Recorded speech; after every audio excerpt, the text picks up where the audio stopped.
I'm joined today by my colleague and friend, State Senator Zach Wahls, who leads the Senate Democratic Caucus. We're going to talk with you a little bit about our priorities for the upcoming legislative session, and then encourage you to ask whatever questions you have. Leader Wahls, I'll have you go first. Thank you very much, Leader Konfrst, and it's great to see everybody again as we get ready for the 2023 legislative session. I hope you all had a joyous holiday season, and I look forward to seeing and working with all of you in the upcoming weeks and months. Starting on Monday, Iowa Republican politicians are going to have to show their work and defend the substance of their plans, because this is going to be when the governor and Republican legislative leaders are going to try to make their case for their unpopular, unnecessary, and frankly dangerous agenda. So far, we know that Republicans want to defund our public schools and send public money to unaccountable private institutions. We know that they're going to continue their attacks on Iowans' freedom and privacy and their ability to make their own decisions in consultation with their doctor about their health care.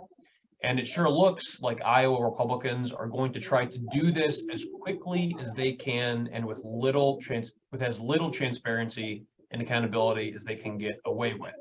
We're going to be listening and watching closely, as I know Iowans all across the state will be, for what Republicans actually plan to do. And we'll be ready to provide the transparency and accountability that their radical ideas require us to do.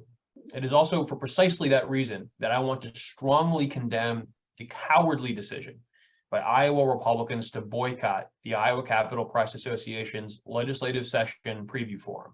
It is the violation of these lowercase d democratic norms that show Iowa Republican politicians are in lockstep with the national Republicans in Washington, who have devolved into absolute chaos in the U.S. House of Representatives. And it is obviously today the 2-year anniversary of the January 6th insurrection, when violent extremists stormed our national capital. It's a solemn day for this country, and it was an event that we should not forget.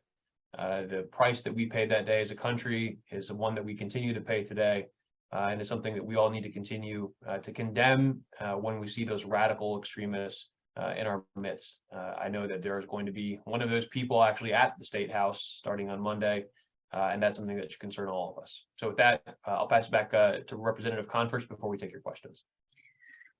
Thank you very much, Leader Wahls, and thanks everyone for joining us. I'd like to echo Leader Wahls' concern and condemnation of Republicans for not participating in the Capitol Hill Press Association's annual conversation with reporters. I think it's critically important that reporters who are here on behalf of the people have an opportunity to talk with us and to hear from us and to hold us accountable. And that's exactly why we are holding this press conference, and we'll continue to do this throughout the session. We're always available. Iowa House Democrats continue to work on putting people over politics this legislative session. We've knocked on thousands of doors over the course of the campaign, and we listened to what Iowans want. And what Iowans want is us to put politics aside and get something done, something that truly helps all Iowans. So we're going to be working to ensure that our colleagues across the aisle are being held accountable for their decisions here. Are they listening to what Iowans want, or are they listening to what special interests want? We know that Iowans, for example, don't want school vouchers. They don't want more public money going to private schools. And yet Republicans seem determined to pass school vouchers. That's not what Iowans want. That's putting politics first. We know that a majority of Iowans want reproductive freedom. And we know that a majority of Iowans believe abortion should be safe and legal in almost all cases. Republicans seem hell-bent on ensuring that they take away reproductive freedom from Iowans.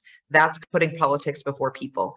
Republicans seem very willing to give tax breaks to special interests, make sure that their friends in the lobby are well taken care of, and they forget about everyday Iowans who need help with childcare, housing, and all of the other issues that we're facing, wages, things like that, on a daily basis in their budgets and their families. They are not putting people first. We are. We will continue to hold them accountable, and we will continue to advance our agenda, because it is what Iowans have asked us to do. And that's why we're put here. We were elected to serve Iowans, not special interests. We're going to make sure this legislative session that what we said to voters on the doors is what happens on the floor of the Iowa House. And if that's not what's happening, we're going to hold them accountable for it, because Iowans deserve better. Iowans deserve to be put first.